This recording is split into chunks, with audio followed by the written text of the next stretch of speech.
Thank you for visiting with Austin Career Connections. In appreciation for your time, we'd like to offer you some quick tips that may help during your career transition. There are several aspects to the career transition process. The first is branding. You have to decide how you want to be remembered professionally and then put together the documents that are going to get you moving in that direction. Keep in mind that you want to use as many different media as you can because you never know the preference of the person on the receiving end of the information that you're sending.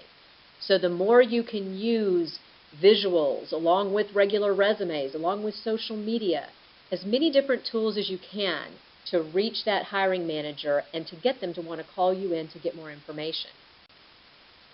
The main branding tools are the four that you see here on the screen. Your elevator pitch that allows you to connect with your audience. You want to be authentic and genuine. It's something that you can use in different contexts and that you can tailor slightly. But this is what starts to build the connection with the potential employer. Of course, we all know about the resume. You want to think above the fold. I've heard very smart people say a resume should only be 1 page long. Others say a resume can be 2 pages long. Others who say a resume can be as long as it needs to be to tell your story. The bottom line is you want to think above the fold on page 1. If you don't have them on the top half of page 1, it's not going to matter whether the resume is 1 page long or 39 pages long. You're not going to have their attention. You want a resume to be achievement focused. Most resumes are written from the standpoint of job duties or responsibilities. I was responsible for these things. Well, the problem with that is that if you are up against other candidates for the same job, likely you have identical resumes because by default the company is looking for people who have held certain responsibilities. Your achievements are unique to you and no other candidate will have those same things. You want to keep the resume simple. Make it easy for the employer to know what your skill set is.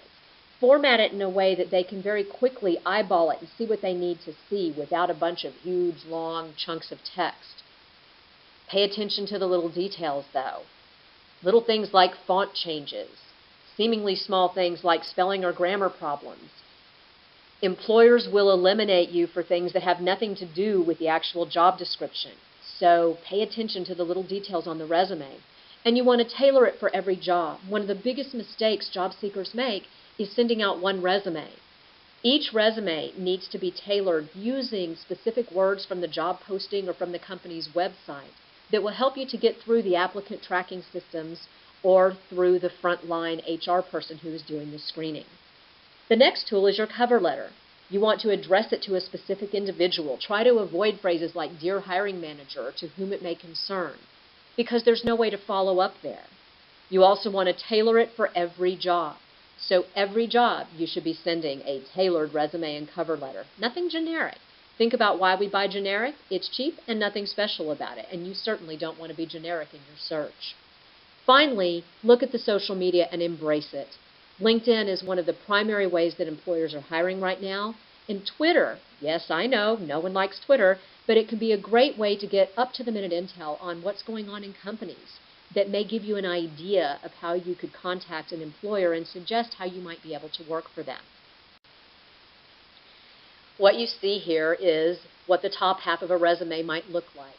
The title line up top for the titles that you might be going for, then a professional summary, a list of skills that you would be pulling from the job description, and then finally a few career highlights, just 2 or 3 achievements or accomplishments that you think are most relevant to the position that you're going for. This part of the resume is the part that you tailor every time. The bottom of the resume then will be the normal work experience with the company name, etc. Notice that everything starts with a past tense verb. If it's a current position, then it starts with a present tense verb. But the bullets that you see here are achievements. The responsibilities are in the little paragraph after the title. You want to have focus on the achievements by making those your bullets. Once you have thought about your brand and put together your branding tools, you have to think about the process.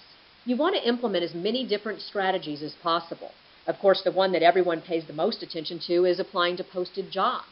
But you also want to send inquiries to companies that don't have relevant postings for you. You never know what you might be able to create. Think about it. Every single job on the planet was created at some time. Why shouldn't your future role be the next one that's created? Finally, network, network, network. If you are an extrovert, an introvert, no matter what role you play, networking is key. Depending on the source, research says that 70 to 85% of people who are getting jobs got them through networking, whether it was a posted position or whether they created something. With the networking, you want to look at your current network, and the filters that I like to put on there are people in specific companies of interest who may be able to help you get your foot in the door, people who are well connected who may be able to help introduce you to other people. There are people in your life who you go to dinner with them on a Friday night and you've paid the tab and it takes 30 minutes to get from the table to the door because they're stopping to shake hands with people all along the way. Also think about people who know you really well, who may have some suggestions you have never considered before. Once you've looked at the current network that you have in place, you want to think about building and developing your network. Identify group networking opportunities. There are many, many groups that meet in Austin on a regular basis. Ones that come to mind are the Launchpad Job Club on Fridays or the Metropolitan Breakfast Club on Wednesdays. You also have ones like the Project Management Association, Project Management Institute, and others that meet. The more you can get out from behind your computer and go talk to people, the better off you're going to be. And then also using the social networking to reach out to others. Finally, there's the informational interviewing. Maybe you're not quite sure what you want to do or what companies would be good for you. Set up some meetings with individuals that you have identified through LinkedIn that may be able to answer some questions for you moving forward. I know we all fear it, but you need to change the mindset. Networking isn't about asking people for help. Networking is about offering help. Adopt a how can I help you attitude and build that relationship. Create a list of go-to questions for your networking events. When you were dating, maybe you're still dating now, you didn't immediately start out talking about yourself. Likely you had a set of go-to questions that you would ask someone on a first date to determine if maybe there would be a second date or a permanent relationship. Those go-to questions are just as important in a networking opportunity. Take someone with you. Take someone with you to that group who'll make sure that you get there and will hold you accountable, and you can hold them accountable as well. And then follow up. So many of us have in our desk drawer a stack of business cards with a rubber band around it that we've never looked at since we put the cards in the rubber band. When you meet someone new at a networking event, you want to follow up with them. Follow up with every single person you meet. Send them a quick email. Connect with them on LinkedIn.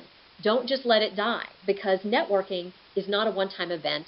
It is a way of life. And the only way you can make it a way of life is to continue to build those relationships beyond the event.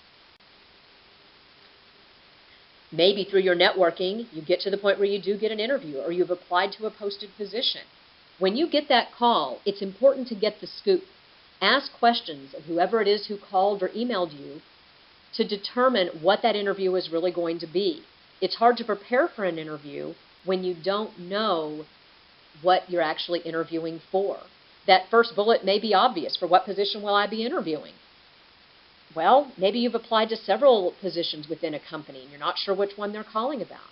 Or maybe you applied to one that the employer determined you weren't a good fit for, so they referred you to another person within the company. Ask who's on the team so that you can do your research about who's going to be interviewing you. You know they're going to be doing their due diligence on you.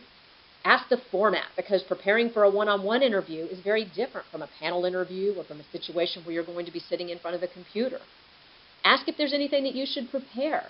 Fewer and fewer interviews are just one-on-one conversations or even group conversations. In more and more situations, they are asking you to do something. Maybe they're going to ask you to go to the whiteboard. Maybe they're going to ask you to bring in some deliverable. And finally, ask how long the interview will last. I always suggest that you do not schedule more than an interview in one day. The human brain can only keep so much straight. And it's better to be able to have a night of sleep in between so that your mind can keep straight who you're talking with and what part of your experience to emphasize. Once you're there, you've done your preparation. Now focus on the interviewer's needs. It's not about you. Remember, companies don't hire people just for fun. They have a need, and the more you can determine their needs, the more you know what part of your experience to emphasize. Keep your responses short and on topic. You don't want to find yourself winding away through conversations. I always suggest that when a question's asked, you take just a couple of seconds to develop your answer in your head before you start talking. That way, it prevents the first 10 seconds of your response from being just you talking through your thought process until you finally get to the point. You want to engage with everyone on the interview team. Maybe it's a panel interview with 5 people interviewing you, and 2 of them are doing most of the question asking. Well, when you ask your questions, make sure that you ask them of the people who aren't talking. Acknowledge that they're in the room. And most importantly, send individualized thank you notes to everyone on the interview team within 48 hours of your interview. What does this tell you? That when you're in that interview, you need to make sure that you know who's in there with you and get contact information on them so that you can send those notes. Finally, an offer has come. You've all heard that you want to avoid giving the first number because the one who gives the first number loses. But it's not about a win-lose, it's about when you have leverage. You do want to avoid giving the first number if possible, but at the same time you don't want to be eliminated from consideration because you won't answer the salary question to begin with. So make sure to do your research on the fair market value of the job that you're going after so that when you do give a number, you can give a number based on research that's going to be more in line with what the company may be looking at. And take a win-win attitude into negotiations. Again, it's not a win-lose. The company needs someone with your skill set. You're interested in the job. So this is the time to make the right decision for both of you. Again, thank you for visiting with Austin Career Connections. Best wishes in your search.